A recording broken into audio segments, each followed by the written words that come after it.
जय माता दी। माता रानी की कृपा आप पर और आपके पूरे परिवार पर सदा सर्वदा बनी रहे। आज मैं आप लोगों को वैष्णो माता की कथा सुनाने जा रही हूँ। शारदीय नवरात्र चल रहा है। इस नवरात्र के समय में बहुत सारे भक्तगण माता रानी की कृपा को पाने के लिए वैष्णो देवी के मंदिर जाते हैं और माता रानी के दर्शन को प्राप्त करते हैं। पुण्य फल स्वरूप माता रानी उनके सारे मनोकामनाओं की पूर्ति करते हैं। आइए आज मैं आप लोगों को माता वैष्णो की कथा सुनाने जा रही हूँ। प्रेम पूर्वक बोलिए माता वैष्णो की जय हो। बड़े ही श्रद्धा और विश्वास के साथ माता रानी की इस कथा को सुने। एक बार पहाड़ों वाली माता ने अपने एक परम भक्त पंडित श्रीधर की भक्ति से प्रसन्न होकर उसकी लाज बचाई और पूरे सृष्टि को अपने अस्तित्व का प्रमाण दिया। वर्तमान समय कटरा कस्बे से 2 किलोमीटर की दूरी पर स्थित है हंसाली नामक गांव, जहां पर मां वैष्णो देवी के परम भक्त श्रीधर रहते थे। वह निसंतान होने से दुखी रहते थे। एक दिन उन्होंने नवरात्रि पूजन के लिए कुंवारी कन्याओं को बुलवाया और माता वैष्णवी कन्या वेश में उन्हीं के बीच आकर बैठ गईं। पूजन के बाद सभी कन्याएं तो चली गईं, पर माँ वैष्णो देवी वहीं रहीं और श्रीधर से बोली, सबको अपने घर पर भंडारे का निमंत्रण दे आओ। श्रीधर ने उस दिव्य कन्या की बात को मान ली और आसपास के गांवों में भंडारे का संदेश पहुंचा दिया। वहां से लौटकर आते समय गुरु गोरखनाथ व उनके शिष्य बाबा भैरवनाथ जी के साथ उनके दूसरे शिष्यों को भी भोजन का निमंत्रण दिया गया। भोजन का निमंत्रण पाकर सभी गांववासी अचंभित थे कि वह कौन सी कन्या है जो इतने सारे लोगों को भोजन करवाना चाहती है। इसके बाद श्रीधर के घर में अनेक गांववासी आकर भोजन के लिए एकत्रित हुए। तब कन्या रूपी मां वैष्णो देवी ने एक विचित्र पात्र से सभी को भोजन परोसना शुरू किया। भोजन को परोसते हुए जब वह कन्या भैरवनाथ के पास गई, तब उसने कहा कि मैं तो खीर पूरी की जगह मांस का भक्षण और मदिरा पान करूंगा। तब कन्या रूपी मां ने उसे समझाया कि यह ब्राह्मण के यहाँ का भोजन है, इसमें मांसाहार नहीं किया जाता।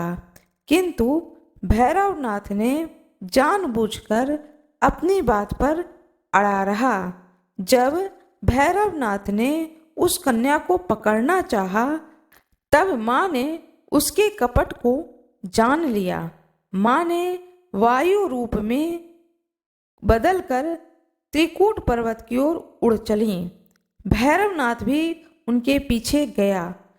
ऐसा माना जाता है कि माँ की रक्षा के लिए स्वयं पवन पुत्र हनुमान जी भी साथ में थे।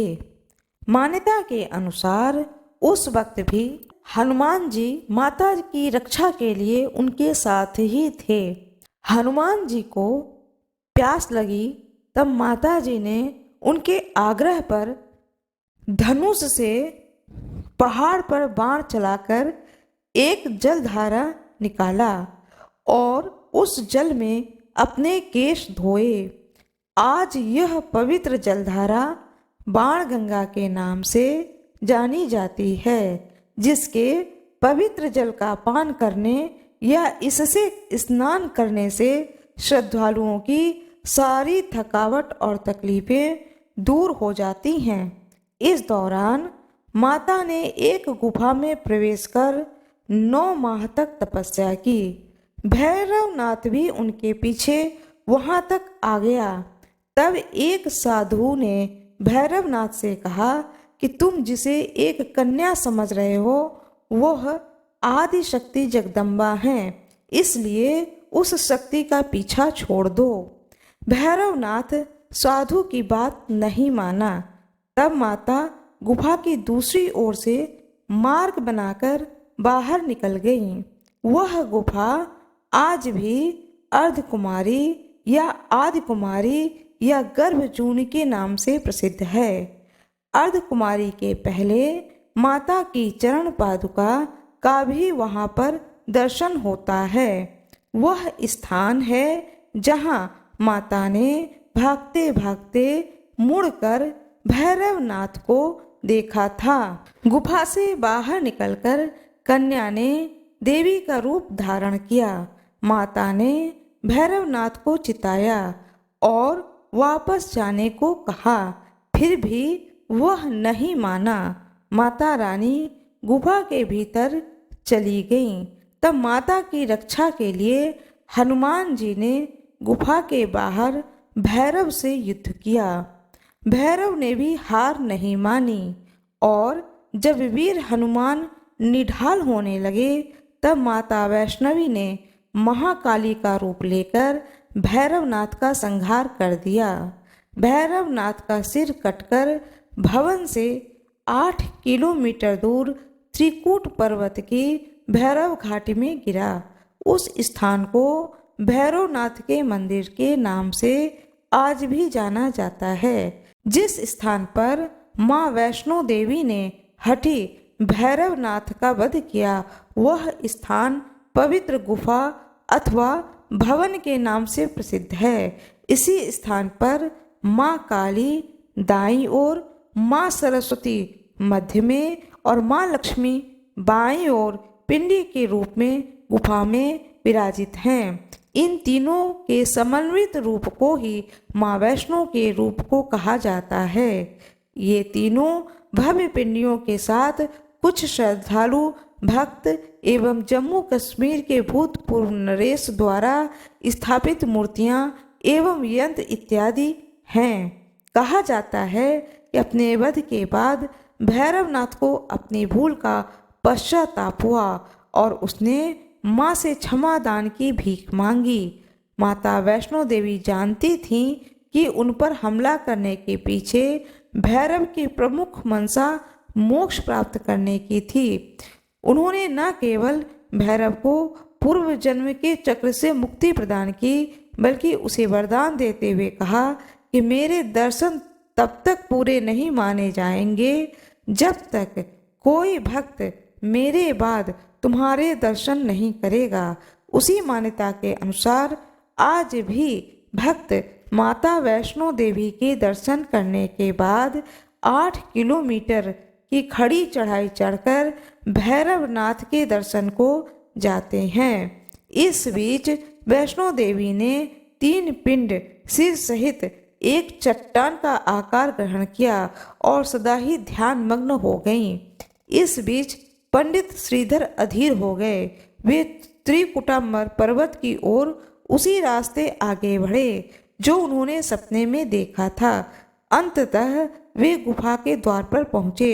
उन्होंने कई विधियों से पिंडों की पूजा की और फिर उस पूजा को अपनी दिनचर्या बना ली। देवी उनकी पूजा से प्रसन्न हुईं और उनके सामने प्रकट हुईं और उन्हें आशीर्वाद दिया। तब से श्रीधर और उनके वंशज देवी माँ वैष्णो देवी की पूजा करते आ रहे हैं। माता वैष्णो की जय हो। माता काली की जय हो। माता सरस्वती की जय हो। माता लक्ष्मी की जय हो। माता वैष्णो देवी की एक अन्य पौराणिक कथा है जिसे मैं आप लोगों को सुनाने जा रही हूँ। माता वैष्णो की जय हो। बड़े ही श्रद्धा भावपूर्वक इस कथा को सुने जिससे कि माता रानी की कृपा आपको प्राप्त हो। हिंदू पौराणिक मान्यताओं के अनुसार जगत में धर्म की हानि होने और अधर्म की शक्तियों के बढ़ने पर आदि शक्ति के सत, रज और तम तीनों रूप महासरस्वती, महालक्ष्मी और महादुर्गा ने अपने सामूहिक बल से धर्म की रक्षा के लिए एक कन्या के रूप में प्रकट हुई। यह कन्या त्रेता युग में भारत के दक्षिण समुद्री तट पर रामेश्वर में पंडित रत्नाकर की पुत्री के रूप में अवतरित हुई।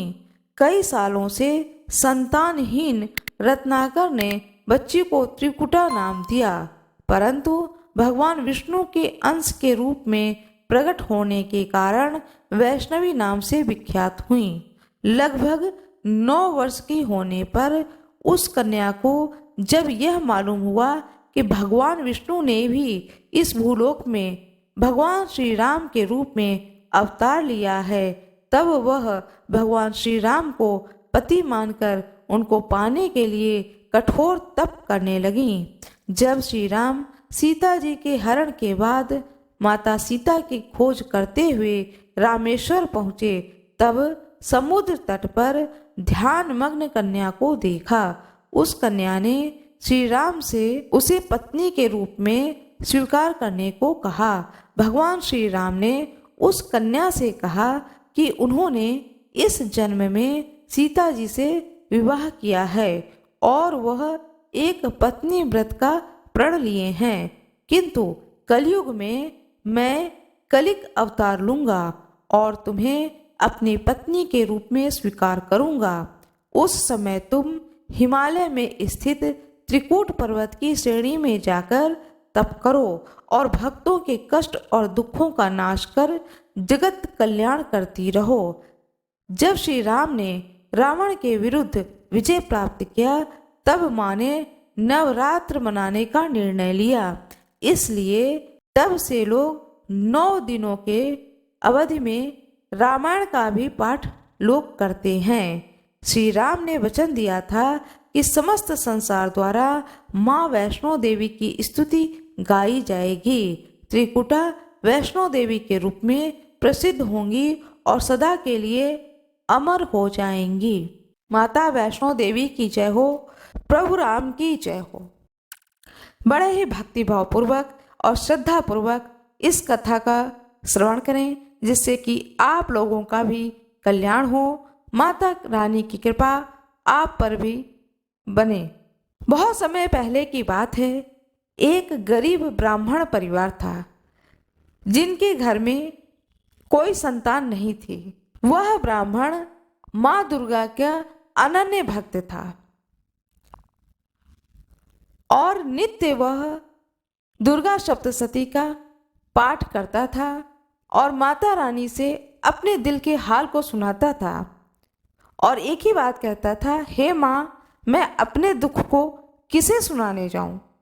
तुम्हारे सिवा कौन होगा जो मेरे दुख को समझेगा? मुझ पर कृपा करो। नित्य वह पाठ करता था और नित्य इसी बात को बोलता था। माता रानी को, माँ दुर्गा को उस ब्राह्मण पर दया आ गई और माँ ने सोचा, इसके कोई संतान नहीं है, क्यों न मैं ही अपने 9 रूपों के साथ में 9 कन्या के रूप में इस ब्राह्मण के घर में जन्म लूं।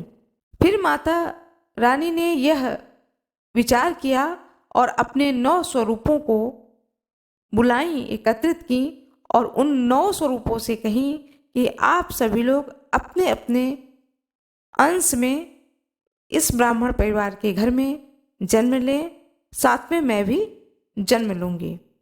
इसके बाद में उस ब्राह्मण के परिवार में एक दिन ब्राह्मण को पता चलता है कि उसकी पत्नी के गर्भ धारण हुआ है। वह ब्राह्मण अत्यंत प्रसन्न होता है कि अब मेरे घर में, मेरे घर के आंगन में कोई बालक खेलेगा। 9वें महीने में जो उनकी पत्नी थी, ब्राह्मण की पत्नी, उनने एक कन्या का जन्म दिया। वह कन्या माँ शैलपुत्री थी, किंतु उस ब्राह्मण को इसकी जानकारी नहीं थी कि मेरे घर में स्वयं माता रानी ही आई हैं, जिनकी मैं आराधना करता हूँ। वह व्यक्ति बहुत ही खुश हुआ कि मेरे घर में एक कन्या आई है, कोई बात नहीं है, संतान तो है। बहुत खुश होता है। खुश होने के बाद में अपनी यथाशक्ति से मंदिर में भोग लगाते हैं। माँ दुर्गा का पाठ नित्य जो वह करता था उसने व्यक्ति ने करना नहीं छोड़ा। फिर 2 साल के बाद में फिर एक कन्या का जन्म होता है। इस तरह से करते करते 9 स्वरूप में माता रानी उस ब्राह्मण के घर में जन्म ले लेती हैं। अब वह ब्राह्मण बहुत परेशान होने लगता है कि मेरे घर में 9 कन्याएं हो गई हैं, संतान स्वरूप एक भी पुत्र नहीं है, और जब मैं बुजुर्ग हो जाऊंगा तो यह सारी कन्याएं अपने अपने घर को चली जाएंगी और बुढ़ापे में मुझे पानी देने वाला भी कोई नहीं होगा। उस ब्राह्मण को जरा सा भी नहीं पता था कि यह जो 9 कन्याएं हैं मेरे घर में, ये 9 देवियां हैं। धीरे धीरे वो 9 देवियां बड़ी होने लगीं, समझ आने लगा, और वो आभास नहीं होने देती थी ब्राह्मण को या उनकी पत्नी को कि वह देवियां हैं। एक सामान्य तरह से व्यवहार करती थी जैसे एक मनुष्य के बच्चे व्यवहार करते हैं। एक दिन ब्राह्मण की पत्नी ने ब्राह्मण से कहा, आप रोज घर के नित्य पूजा करके माता रानी की दुर्गा सप्तशती का पाठ करके फिर आप जहाँ कहीं भी आपको बुलाया जाता है वहाँ जाकर कथा सुनाकर आते हैं, या जो भी पूजा पाठ कराना होता है वह पूजा पाठ करके आते हैं, और फलस्वरूप आपको जो कोई भी इच्छा अनुसार दे देता है दान दक्षिणा, उसे लेकर आप आ जाते हैं, और उतने में ही हम लोगों का जीवन यापन हो रहा है। वो तो ठीक है कि हम लोग खा पी रहे हैं, लेकिन ये कन्याएं दिन प्रतिदिन बड़ी हो रही हैं, इनका विवाह कैसे होगा। अब ये भी सोचिए, और ये सोचिए कि अब थोड़ा सा इनकम बढ़ना चाहिए हम लोगों का। तो अब जब सेठ साहूकार के यहाँ जाएं तो बोल दें कि थोड़ा सा बढ़ा करके दक्षिणा दें। ब्राह्मण ने कहा कि मैं कह नहीं पाता हूँ कि बढ़ा करके कोई मुझे दक्षिणा दे, कहने में मांगने में मुझे संकोच होता है। मैं नित्य प्रति पाठ करता हूँ और माँ दुर्गा से अपने दिल की बात कहता हूँ, वह अवश्य जब संतान दी हैं तो धन भी देंगी, जिससे कि इन कन्याओं का विवाह हो सकेगा। एक दिन ब्राह्मण देवता को किसी ने बुलाया कि आप मेरे घर आइए और सत्यनारायण भगवान की कथा को सुना दीजिए। वह ब्राह्मण देवता उनके घर कथा सुनाने गए। जब कथा सुनाने गए तो जब कथा सुना करके जाने लगे तो दक्षिणा स्वरूप उस व्यक्ति ने कहा कि मेरे पास धन नहीं है, बदले में मैं आपको चावल देता हूँ और दूध देता हूँ। दूध उसने सिर्फ 1 लीटर दूध दिया और बहुत ही थोड़ा सा चावल दिया। वह व्यक्ति भी बहुत ही साधारण था, उसके पास ज़्यादा कुछ था नहीं, तो उसने इतनी ही चीज़ें दी और थोड़ा सा शक्कर दिया। वह ब्राह्मण देवता बिना कुछ बोले उस व्यक्ति को चुपचाप ये तीनों चीज़ लेके अपने घर आ गए। उनकी पत्नी ने कहा, यह जो तुम दक्षिणा स्वरूप ये लाए हो चीज़ें, दूध, चावल और शक्कर, इससे खीर बन सकता है, लेकिन यह खीर भी केवल 2 ही लोगों के भर का बन पाएगा, और हमारे घर में 9 कन्याएं हैं, साथ में 2 हम लोग हैं, यानी हमारे घर में 11 लोगों के बराबर कम से कम खीर तो इतनी बननी ही चाहिए कि हम सबको दे सकें। ब्राह्मण देवता ने कहा कि एक काम करो, जब सारी बेटियां सो जाएं तब तुम यह खीर बनाना और थोड़ा थोड़ा खीर हम लोग खा लेंगे, क्योंकि हम लोग इतने गरीब हैं कि हमारे घर में कोई भी मीठी चीज़ें, कोई भी अच्छी चीज़ें बनती ही नहीं हैं। आज उस व्यक्ति ने बड़े प्रेम भाव से जो उसके पास था उसने दिया है। माता पिता बात कर रहे थे और उनकी बातों को 9 देवियों ने सुन लिया। उन 9 देवियों ने माता पिता से कुछ नहीं कहा, और 9 देवियों ने क्या किया, एक जो सबसे पहले बड़ी बहन होती हैं वो क्या करती हैं कि जिस बर्तन में खीर बनेगा वह भगोना अपने बिस्तर के नीचे रख देते हैं और ऊपर अपना सो जाती हैं। दूसरी लड़की ने कलछुल रख लिया अपने पास में और वो सोने चली जाती हैं। तीसरी लड़की ने अपने पास में शक्कर का डिब्बा रख लिया और वह सोने चली जाती हैं। इस तरीके से 9 देवियों ने अपने पास में सब चीज़ें रख लेती हैं और सोने चली जाती हैं। माता पिता इंतज़ार कर रहे होते हैं कि जब 9 कन्याएं सो जाएंगी तब खीर बनेगी। अब जब सब सो गई तो उनकी माँ उठी कि चूल्हा तो जल ही रहा है, बुझाया मैंने है नहीं, इसी में थोड़ा सा और आग बढ़ा दूं और भगोना रख करके उसमें दूध डाल दूंगी और खीर तैयार हो जाएगा। जब वह पूरे घर में घूम गई, देखी अरे भगोना तो है ही नहीं। आवाज लगाया, अपनी बड़ी बेटी से पूछा, बेटिया भगोना कहाँ है जिसमें दूध उबलता है? बिटिया ने कहा, क्या बात है माँ, रात में क्या आप बनाने जा रही हैं? बोली, कुछ नहीं, खीर बनने जा रही है। ठीक है, खीर आप बना रही हैं, ये भगोना लीजिए।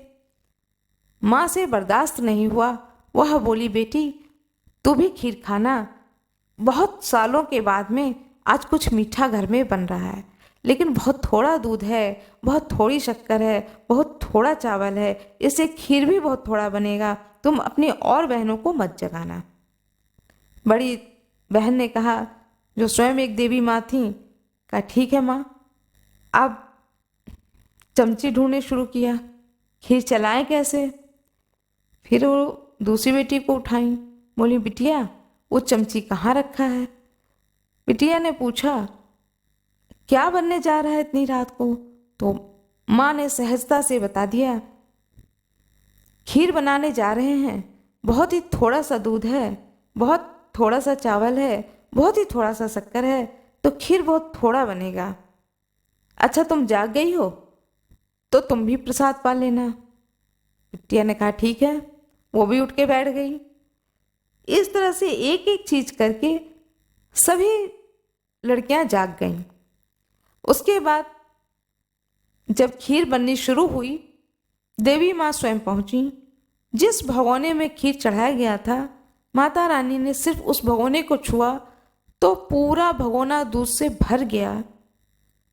दूसरी देवी ने जब चलाया चमची से तो उसमें चावल की मात्रा बढ़ गई, और तीसरी देवी ने जब छुआ तो उसमें शक्कर की मात्रा बढ़ गई। चौथी देवी ने जब छुआ तो उसमें मेवे पड़ गए। इस तरह से 9 देवियों ने मिल करके उस खीर को, जो माँ और पिता बड़े श्रद्धा और भक्ति से बना रहे थे और सोच रहे थे कि अब एक एक चम्मच ही लेंगे, क्योंकि हमारे घर में तो बहुत दिनों के बाद में, बहुत वर्षों के बाद में यह खीर बन रहा है, तो इस खीर का सेवन हम लोग इस तरह से करेंगे।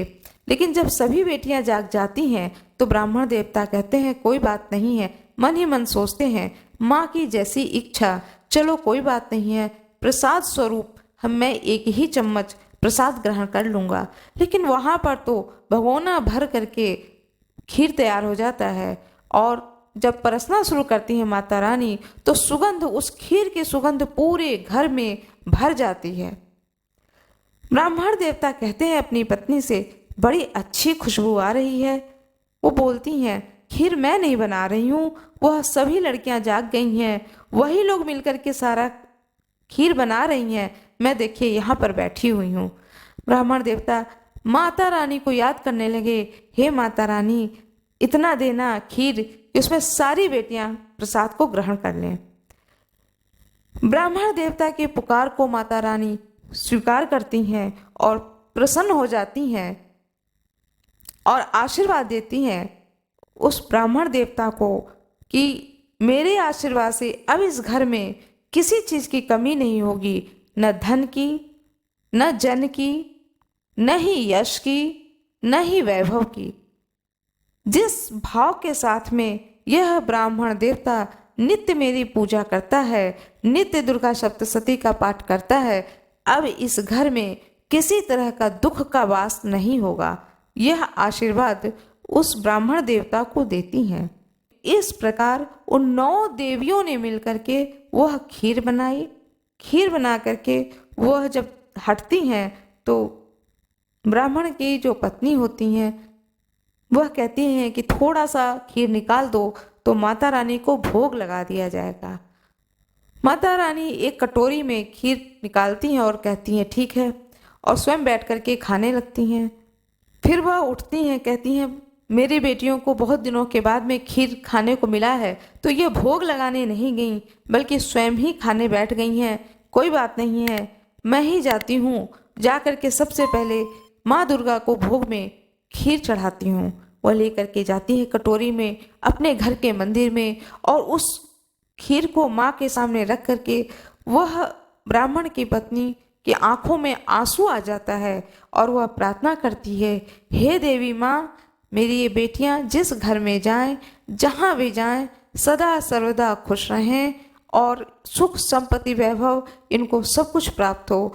वह यह नहीं जानती थी कि ये जो 9 देवियां हैं यह मेरे घर में कन्या के रूप में जन्म ली हैं। मैं इन्हें क्या दूंगी, ये तो स्वयं मेरा उद्धार कर देंगी।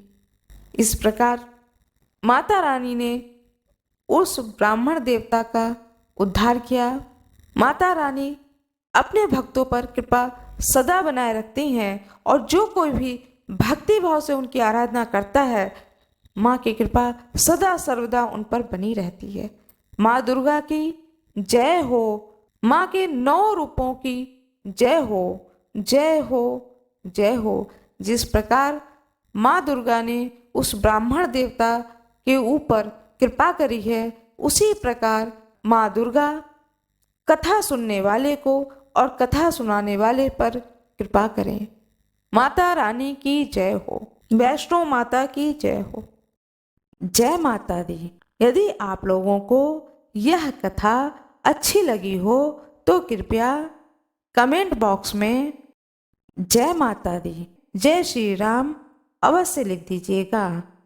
वीडियो को लाइक कर दीजिएगा, चैनल को सब्सक्राइब कर दीजिएगा और कृपया बेल आइकन दबाना न भूलिएगा। धन्यवाद।